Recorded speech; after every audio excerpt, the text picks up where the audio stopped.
লাল ঝান্ডা আমরাই একমাত্র এই ঠিকাদার শ্রমিকরা আজকে পার্মানেন্ট এমপ্লয়ি ক্রমশ কমছে। ঠিকাদার শ্রমিকরা হচ্ছে উৎপাদনের সঙ্গে আজকে রিফাইনারি যে লাভজনক সংস্থা ভারতবর্ষের ক্ষেত্রে হলদা রিফাইনারির ক্ষেত্রে এই মাথার ঘাম পায়ে ফেলে এই ঠিকাদার শ্রমিকরা আর তাদের কুকুর ছাগলের মতো ব্যবহার করে কন্ট্রাক্টররা এই পয়সা করবে করো, না এখান থেকে বেরিয়ে যাও। এটা বাপের জমির এই কন্ট্রাক্টরদের না এসি কর্তৃপক্ষের, সে যত বড় উচ্চ পদস্থ অফিসার হোক তার পৈতৃক সম্পত্তি নয়। প্রত্যেকটি জনগণের এইখানে ট্যাক্সের বিনিময়ে এইখানে কারখানা তৈরি হয়েছে।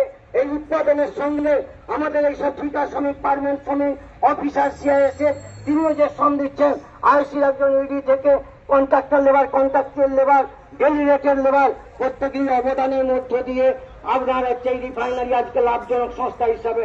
আর নিজের বেলা বড় বড় কথা, লাভটা আমি অ্যাসোসিয়েশনের মাধ্যমে, ইউনিয়নের মাধ্যমে আর ঠিকাদার শ্রমিকরা বানের জলে ভেসে আসছে।